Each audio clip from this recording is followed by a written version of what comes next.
आज भी कह रही है कि अभी जो होने वाला है विधानसभा या लोकसभा, आप उसमें जितना नंबर बन रहा है, जितनी महिलाएं हो रही हैं, आप उसी सिचुएशन में आप महिलाओं की भागीदारी कराइए, सुनिश्चित कराइए। जो लोकसभा का अभी प्रारूप है उसी में जितना महिलाओं को आप आरक्षण की बात किए हैं अभी दे दीजिए ना। 2031 जब होगा तो देखा जाएगा।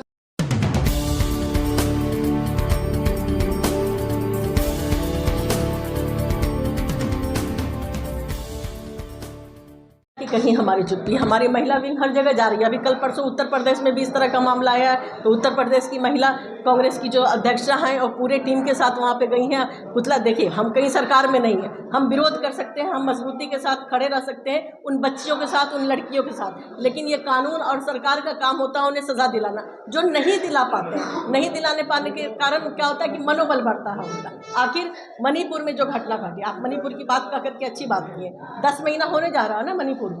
आपको लगता है कि मणिपुर हिंदुस्तान का हिस्सा है?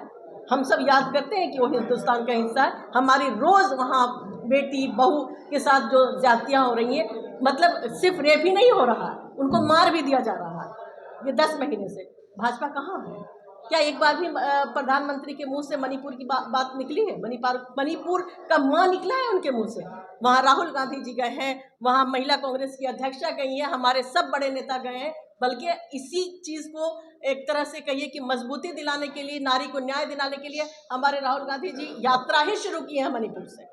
6700 किलोमीटर की यात्रा ही मणिपुर से शुरू किए हैं कि नारी न्याय दिलाने के लिए। इससे अच्छी कोई बात नहीं हो सकती कि हम बात करें।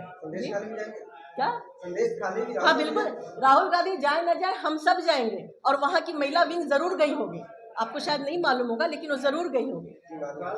कल वहाँ रैली है और राहुल गांधी भी आ रहे हैं। कल महिला के ऊपर कुछ विशेष मुद्दा होगा, फोकस होगा इस रैली में। देखिए, कांग्रेस पार्टी की जो यात्रा चल रही है 6700 किलोमीटर की, उसमें नारी न्याय, युवा न्याय, बेरोजगार न्याय, किसान न्याय, 5 न्याय की बात हो रही है। 4 की बात हम आपको बता रहे हैं। नारी न्याय में आर्थिक नीति की बात हो रही है, उनके एजुकेशन की बात हो रही है, उनके स्वास्थ्य की बात हो रही है, और उनको किस तरह से स्वावलंबी बनाया जाए ये बातें हो रही हैं। जहाँ जहाँ उनके साथ ज्यादती हो रही है वहाँ वहाँ कांग्रेस पार्टी उनको कैसे मजबूत करे ये बात हो रही है कि नारी को न्याय दिलाना है।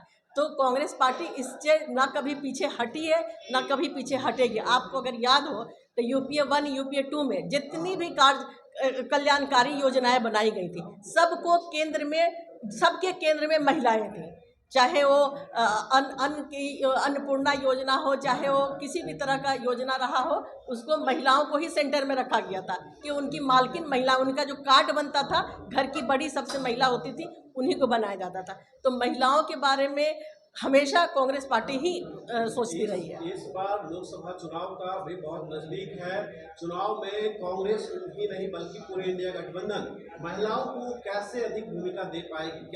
33% रिजर्वेशन। आपने रिजर्वेशन की बात, भूमिका की बात की, तो अब रिजर्वेशन की बात सुन लीजिए। रिजर्वेशन का 2004 में, 2009 में 2 बार कांग्रेस पार्टी ने इसको इसमें लोकसभा के पटल पे लाने का कोशिश किया, और एक सभा से तो पास भी करा लिया था, दूसरे में हमारे नंबर नहीं थे तो आदरणीय सोनिया गांधी जी उसको पास नहीं करा पाई। लेकिन इंटरनल जो हमारा कांग्रेस पार्टी का अंदरूनी काम होता है उसमें 33% महिलाओं की भागीदारी होती है। लेकिन पीछे दिनों माननीय प्रधानमंत्री जी ने अचानक अफरा तफरी में लोकसभा का सेशन बुला करके उन्होंने महिला आरक्षण बिल को पास होने की बात कही। सब लोग खुश हो गए। वहाँ की जो महिला नेत्रियां हैं काफ़ी पटाखे और मिठाइयाँ बांटी, लेकिन अगर उसके अंदर में जाएंगे, उसके तह में जाएंगे, तो आपको पता है कि हाँ वो महिला आरक्षण है क्या? वो सिर्फ मृग तृष्णा है। क्योंकि महिला आरक्षण तब वो लागू करेंगे जब 2031 का सेंसस होगा, यानी कि गिनती होगी, उसके बाद परिसीमन होगा। तो किसी भी तरह से अगर ये महिला आरक्षण लागू होगा तो 2035 में जाकर के लागू होगा। कौन जीता है इतने दिनों तक? कांग्रेस पार्टी आज भी कह रही है कि अभी जो होने वाला है विधानसभा या लोकसभा, आप उसमें जितना नंबर बन रहा है, जितनी महिलाएं हो रही हैं, आप उसी सिचुएशन में आप महिलाओं की भागीदारी कराइए, सुनिश्चित कराइए। जो लोकसभा का अभी प्रारूप है उसी में जितना महिलाओं को आप आरक्षण की बात किए हैं अभी दे दीजिए ना। 2031 जब होगा तो देखा जाएगा, लेकिन बीजेपी ये करना नहीं चाहती है। मेरा सवाल वो नहीं था, मेरा सवाल था कि पार्टी सीट बंटवारे में, पार्टी सीट बंटवारे में आपको कहते हैं कि अगर आपको याद हो तो पीछे 2014 में कांग्रेस पार्टी 9 सीट पे यहाँ लड़ी थी, 9 सीट पे लड़ी थी और 3 महिलाओं को गया था, 33% हमने दिया था ना, तो हम तो दे ही रहे हैं ना। हम तो कही नहीं, कांग्रेस पार्टी अपने इंटरनल इसमें 33% का लिहाज रखती है, लेकिन बीजेपी ने जो धोखा दिया है, तो क्या इस बार बीजेपी अपनी महिलाओं को 50% रिजर्वेशन दे रहे हैं? नहीं देंगे। एक पॉलिटिकल सवाल है, कांग्रेस में भगदड़ देखा जा रहा है, बिहार में भी 3 जो एमएलए हैं पलटी मार दी है। हाँ नहीं, बिल्कुल आप सही कह रहे हैं। बीजेपी को अगर आप देखिए तो चलती हुई सरकार को तोड़ना उनका एक तरह से कहिए कि शौक रहा है। उनको बिल्कुल विश्वास नहीं है इलेक्ट्रल पॉलिटिक्स में। मध्य प्रदेश उन्होंने तोड़ के बनाया, महाराष्ट्र उन्होंने तोड़ के बनाया, कर्नाटका उन्होंने तोड़ के बनाया, बिहार में तोड़ और जोड़ की कोशिश कर रहे हैं।